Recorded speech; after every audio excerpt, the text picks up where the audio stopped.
안녕하세요. 경제적 자유로 가는 열차 자윤입니다. 최근 시장 동향에 변화가 감지되고 있는데요. 어떤 변화가 감지되고 있는지 살펴보도록 하겠습니다. 오늘 정보 도움되신다면 좋아요, 구독 버튼 눌러주시면 감사하겠습니다. 준비된 자료 보도록 하겠습니다. 8월 이후에 시작된 조정장 2달을 넘어가면서 많은 사람들이 지쳐가고 있습니다. 특히 9월 이후에는 급락이 나오면서 많은 개미들이 시장을 떠나갔다는 소식이 전해졌는데요. 그런데 이런 급락 이후에 시장에는 약간의 변화가 감지되고 있다는 겁니다. 우리나라 시장을 이끄는 두 가지 핵심 테마 업종을 꼽자면은 반도체와 2차 전지를 거론할 수 있을 겁니다. 2023년 사실상 우리나라 시장을 끌어올린 주도주는 2차 전지였다고 할 수 있습니다.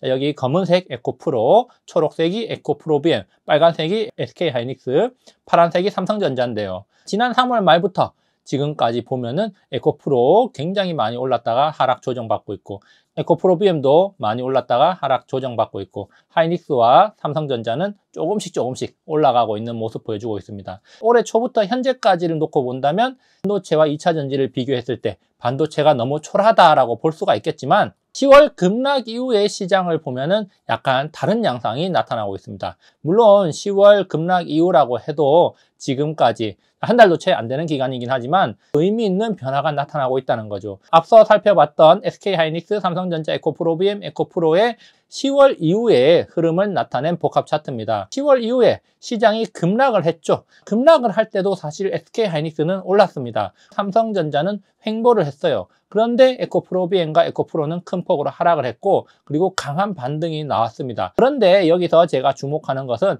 강한 반등이 나온 이후의 모습입니다. 10월 12일과 13일에 에코프로비엠과 에코프로가 다시 하락 조정을 받을 때, SK하이닉스는 오히려 올라갔고 삼성전자는 횡보를 했습니다. 자, 그리고 10월 17일과 18일에도 에코프로와 에코프로비엠이 횡보 또는 하락 조정을 받을 때 삼성전자는 올라갔고 SK하이닉스도 강하게 올라갔다는 점이죠. 지금 이렇게 10월 이후에는 반도체 업종의 대표 종목과 2차 전지 업종의 대표 종목의 주가 흐름이 엇갈리고 있다는 걸 확인할 수 있습니다. 그리고 수급적인 측면에서도 약간의 변화가 나타나고 있습니다. 최근에 반도체주가 오르면서 이렇게 주가가 상승하는 배경에는 외국인들의 매수세가 있다는 겁니다. 반면에 2차 전지 관련주들은 대체로 외국인들의 매도세가 나타나고 있습니다. 그러면 왜 외국인들이 반도체를 샀는가? 반도체 업황이 바닥을 찍고 오를 거라는 기대감이 있다는 거죠. 반도체 훈풍 기대감, SK하이닉스가 과연 적자를 탈출할 것인가 주목받고 있다.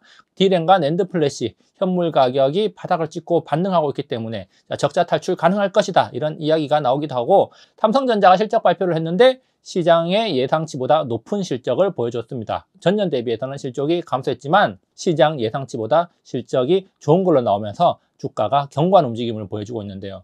자, 그래서 일각에서는 반도체가 바닥을 찍었다 이런 이야기가 나옵니다. 반도체 업황이 바닥을 찍었다고 해서 V자 반등이 나올 것은 아니다라는 의견이 있고, 저 역시도 이런 V자 반등보다는 점진적 반등을 예상을 하고 있는데요. 자, 어쨌든 바닥을 찍었다는 인식 속에서 외국인들의 매수가 들어오고 있다는 점을 주목할 필요가 있다는 거죠. 반면에 2차 전지 같은 경우는 어닝 쇼크가 나왔습니다. 에코프로비엠, 에코프로 어닝 쇼크가 나왔죠. 그러면서 증권가에서는 이런 이야기들이 나오고 있습니다. 양극재 판가 하락에 따른 수출액이 감소하고 있고 실적 부진이 예상된다는 거죠. 자, 양극재 수출액이 감소하고 있다. 수출액이 감소했다는 것은 판가 자체가 감소해서 이익이 줄어들고 있다고 볼 수가 있겠고요. 그래프에서 보듯이 양극재의 판가 자체가 올해 초에 올라갔다가 올해 4월 이후로 지속적으로 하락하고 있는 모습을 확인할 수 있습니다. 그러면은 양극재 판가가 올라갈 것인가? 앞으로의 전망도 부정적인 전망이 주류를 이루고 있습니다. 물론 전망이기 때문에 나중에 상황이 바뀔 수는 있지만 지금 현재로서는 부정적인 전망이 주류를 이루고 있다는 거죠. 자, 그리고 이런 판가락으로 인해서 중장기 실적 전망치가 조정되고 있는데 하향 조정되고 있다는 겁니다. 그래서 최근 양극재의 핵심 원료인 리튬 가격이 6월부터 하락을 하면서 양극재 판가락으로 인해서 매출 성장폭이 제한될 것이다. 그리고 이익 성장폭이 기대치에 못 미치거나 역성장할 가능성이 있다는 걸 보여주는 겁니다. 그러면 이쯤에서 이걸 한번 생각해 보야겠죠. 주가는 실적과 밸류에이션의 함수라는 시장의 기본 공식을 한번 생각을 해본다면은 실적 성장이 정체, 악화될 걸로 예상되는 것을 선택할 것인가? 아니면 실적이 바닥에서 점진적으로 상승할 걸로 예상되는 것을 선택할 것인가.